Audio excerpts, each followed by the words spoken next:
Hello guys and welcome back to the channel and happy holidays! Merry Christmas! Just a little bit early, but I thought it would be really fun to work together for the month of December and build a Christmas house on the channel. Take it a little bit slow, be a little bit chiller with the content. We're not speeding through.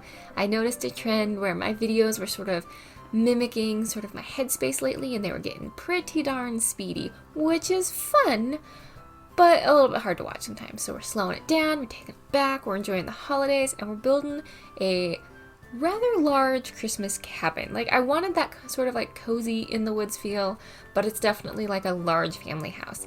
And I decided to decorate in a way where you could pull the Christmas decor down, like after the holidays, and play with this house completely normally. We can discuss as a family whether or not we want two uploads on the gallery, just the Christmas one or the Christmas one and a normal version, because I'm more than happy to go through and pull the Christmas decor down if we'd like to. I went with Christmas as a holiday, although it's Winterfest, I should say, in The Sims.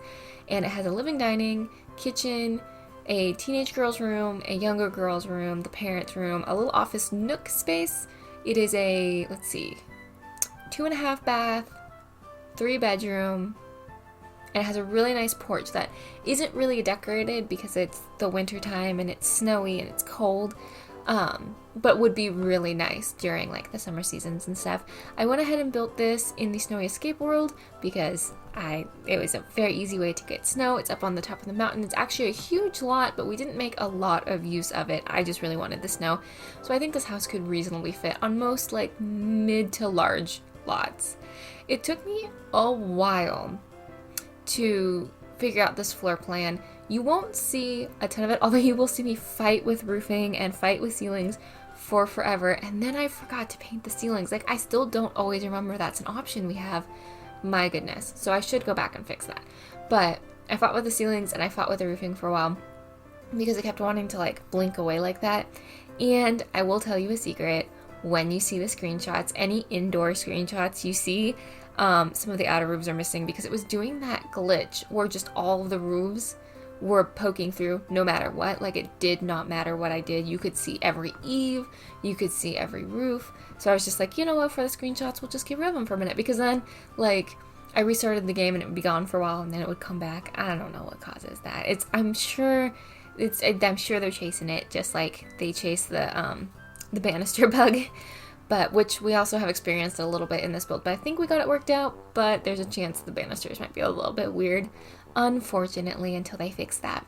But I think this house turned out really, really cool. It's very, it's not quite symmetrical, but it's very close. It gives sort of an imposing vibe, which wasn't necessarily the intent, but I kind of liked it when we started putting together like the dark wood tones and stuff. It very much gives this sort of like, I'm sturdy, I exist here with intention, which is kind of nice for a cabin feel, especially in the snow. You want a house that sort of feels like it's meant to hold up against the elements. There you can see the lodge in the background, to give you kind of an idea where we are. I think this lot possibly might have been a community lot when I first started this world. I honestly cannot remember. It's funny, I love Snowy Escape. I love so much of the stuff that came from Snowy Escape, but I don't actually play in like this part of the world very often. And it's really beautiful. I really should start living there more often.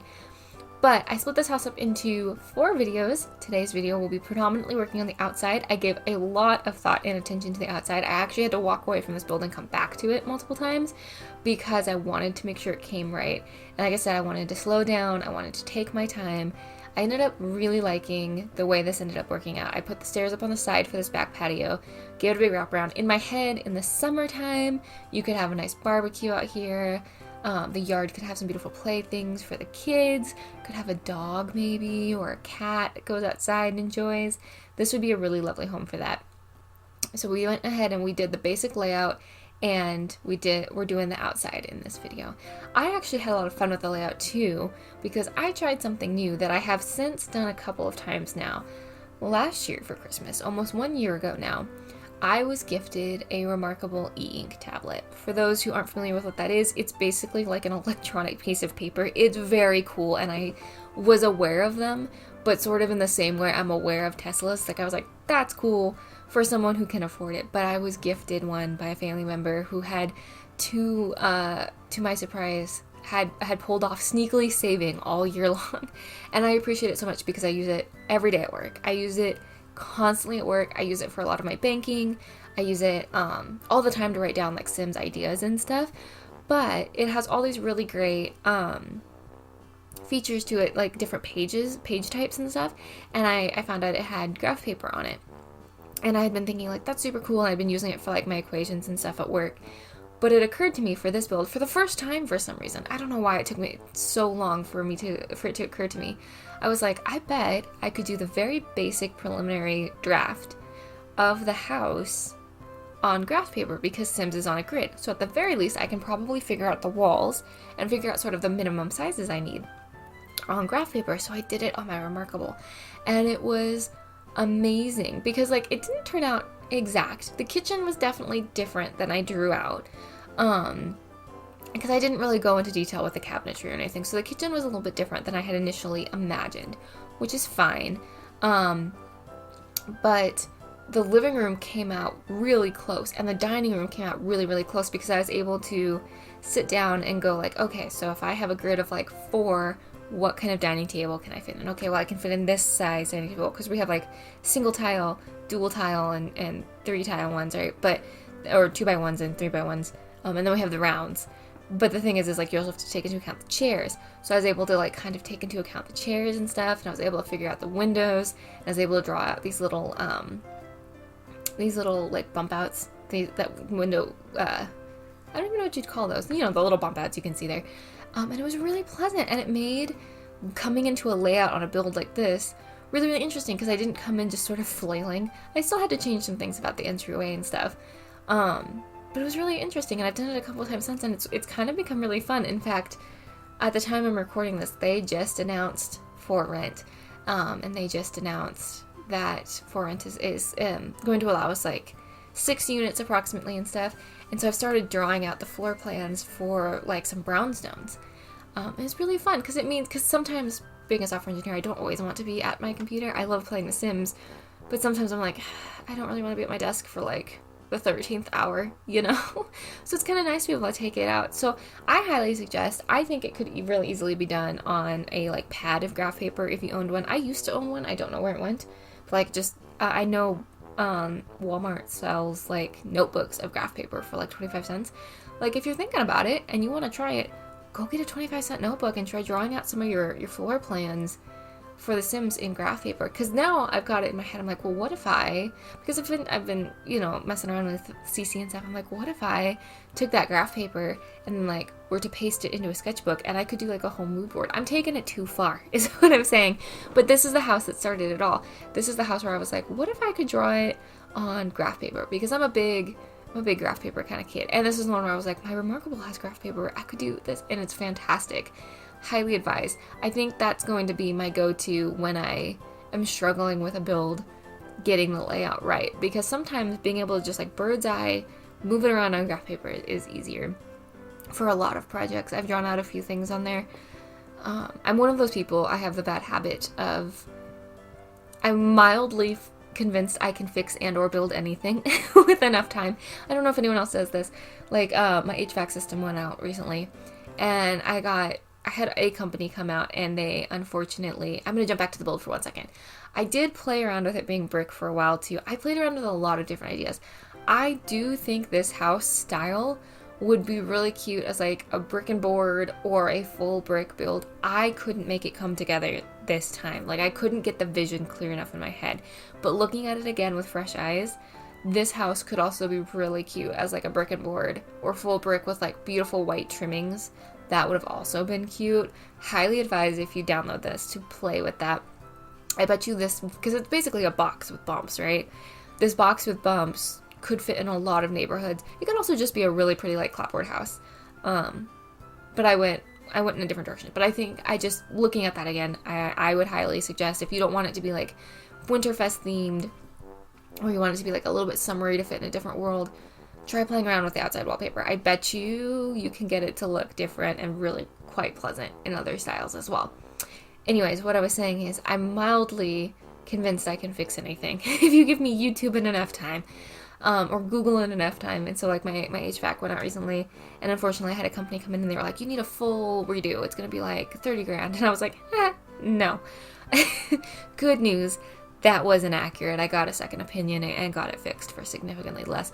But part of what prompted me getting a second opinion is I heard that large number and I went, I could fix it. I bet you 23, because they told us what the problem was, and it was like a fan had gone dead, but like an important fan had gone dead. And I was like, I bet you, like I know just enough about motors. I bet you if I Googled it, I could fix it. So I think we ended up probably calling in the second company, the second opinion, in part because my dad was like, I really don't want you to electrocute yourself, you know? Anyways, but yeah, that's my toxic trait, is I'm mildly convinced I can do anything myself. I don't remember how we got on this topic, but yeah. So I think this is the final kind of color scheme we ended up going with. It ended up being a little bit darker than I had intended. In my head, originally, this had been like a little bit more of a colonial, but it didn't end up taking that shape, and I'm okay with it. Because I was really happy. Like, I think the lot kind of dictated it a little bit, because there was a part of me that had like planned to build a new crest and build like a little colonial or something like that, but I ended up building up here because it was pre-made snow. It was lovely, and I'm really happy with this. I actually like the color scheme, and I don't think it's something that I do a lot. I don't think I end up building dark homes like this fairly often. So it was a fun little change of pace, and I think it's very Christmassy, and I love the way it looks with the Christmas lights on, which you'll see closer to the end of the video. Which reminds me, I wanted to mention that the screenshots you'll see in this one should just be outside screenshots. And then part 2, when it comes up next week, we'll have those same screenshots, but also like the new ones for the next part. They kind of build, which means the screenshots are going to get super long by the end of this, but I thought that was the best way, like if someone didn't catch all of them, to be able to catch up really quickly. So this is the first one. There's no catching up to do. But if you're watching this one and you're like, you're 11 minutes in now, you're probably committed. But if you're watching this one and you're like, I don't have time to finish it before I get to the second one, don't worry, you can catch up on screenshots. You're good, I got you. I'm also probably not going to talk for the whole of these, because I don't know if you can hear my throat is kind of going again. I don't know what that is lately, just especially this year, man. It feels like I'm constantly just like a little bit sick, which is fine. But I have all 4 parts plus the bonus to record today, because for y'all it'll be Christmas time, or I guess, let's see what else is there. There's Hanukkah this time of year. Happy Hanukkah if you celebrate. There's Kwanzaa this time of year. Happy Kwanzaa if you celebrate. There's definitely at least 2 I'm forgetting. If you are non-denominational and you just celebrate because of the joy of the season, happy holidays.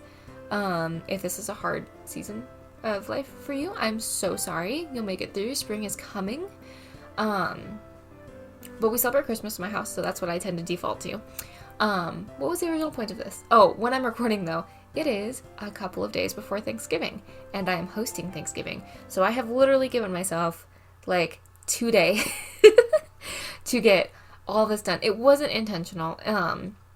I actually put an Instagram post up about the fact that I had like a schedule for recording and it was gonna go so well, and then I got a huge project at work and I was like, it's cool, we can modify.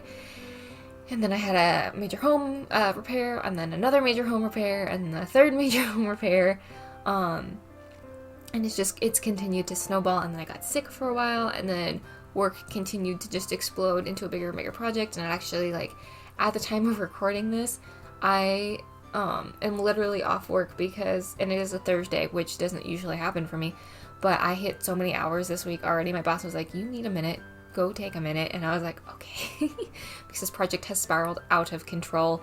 But it's cool because it's almost done. So, but the point, the moral of that is I might bug out of these voiceovers just a touch early and let you listen to what I'm hoping will be Christmas music. Future editing Amanda should get that going. And enjoy the build so that I can get all of these done with a relative quickness. Which I hate. I'm going to get a better schedule going. Luckily, so the reason this project was so big at work is because I wasn't a subject matter expert, and then I needed very quickly to become a subject matter expert. I'm being somewhat vague by intention. And I would say I got pretty darn close. But the problem is when you are simultaneously learning and figuring it out, like, and becoming the expert and leading the project, little problems become big problems very quickly. which was just something else, you know, it's just great. But we got there. So, but it's eaten up so much of my time. I literally have not had this microphone out in probably, I honestly know. It's probably not been as long as I think, but it starts to feel like I'm like forgetting it, you know? Like it gets to a point where I haven't recorded so long, I'm like, I don't know how to do this. So I'm very glad to be back. And I'm just so excited about this Christmas build. I'm really happy with how it turned out. I really, like I said, I took my time with this one. I really was like, if it takes a while, that's fine. And then when I got done with the footage, I was like, I can split this up into at least 2, and then I split it up in 2, and I was like, oof, this needs to be 4, and I was like, that's actually great, because I want to do a family with this one, so I was like, that'll give us 5, that'll be actually the whole month, which was not the original intention. I had planned to do multiple Christmas builds, but I was like, actually, that'll be really fun. It'll be a really nice, it'll almost be like a mini advent calendar, is the way I'm kind of thinking about this. Like, you get a little bit of the house each week, and then at the end of it, you get the family. And now you have a Winterfest house, and that's exciting to me. So I had actually thought about the advent calendar kind of idea beforehand. Like I actually started thinking about it in like July, because originally I had thought it would be really fun to do shorts and do like a different room being each short. So it'd be like figure out a house that has, and it wouldn't be every day, but figure out a house that has like 10 rooms or something like that and do each room as a short. I thought it'd be really cool. I just didn't get it pulled off this year. I don't really understand shorts. And I'm a little bit scared of them because I'm old, apparently. Here we're just doing a little bit of landscaping to make the house look like it fits in. Again, this lot is huge, and I did not actually build something that, like, took the whole lot. This would be a good lot to build a house of this size, but then have, like, a gardener's cottage, or have a barn. You could maybe, I don't know, you could probably have horses up here. They'd be cold, but you could do it. Might be a fun world to ride around in. Or you know, there's lots of options here. You could have like a nice greenhouse, you could have some sort of gym. I don't know, there's lots of things you could do in this lot. There's lots of room for activities is the point I'm making, but the house itself is somewhat dwarfed by the lot. So I tried to do pull the landscaping in a little bit to give the house sort of this like cozier feel, but I also didn't want to completely lag out the house because there's a lot going on the inside. And I run on a decently beefy computer, but it's not like crazy. So I always kind of know like, if mine's lagging, people with maybe a little bit less spec are gonna struggle with this, and those who are right around me are probably, the problem is my computer was like really beefy at the time it was built, and then I've done nothing since. I don't have the time to build a computer. But my point is I think it's probably a pretty fair representation of the mid-ground of what people are playing on. So I'm always kind of like, if it's starting to lag for me, it's too much, right? Like if it's starting to lag for me, laptop players can't use this. So the good news is that didn't happen here, but I am cognizant of that. Anyways, we've jumped topics like crazy today, but I think, oh, we're about to put the Christmas lights up. You know what? This would be a very good time, I think, for me to end this voiceover and let you listen to the holly jolly music, courtesy of Incompetech. These are always the most fun videos to do because you get to put Christmas music behind them. Hopefully you've been probably hearing it behind me the whole time, but I'm gonna stop talking here now and let you all just listen to it and enjoy and see the pretty Christmas lights. And I will catch you all next week for part 2, where we go in and we start working on the interior, which is so fun. I'm really happy with how that turned out too. Thanks so much for hanging out with me, guys. I hope you're having a great day, and if you're not having a great day, please know that you should, because I love you and I'm glad you exist and I'm glad you're here and I'm glad you're making the world a better place just by being you. And I will see you all in the next one. Bye-bye!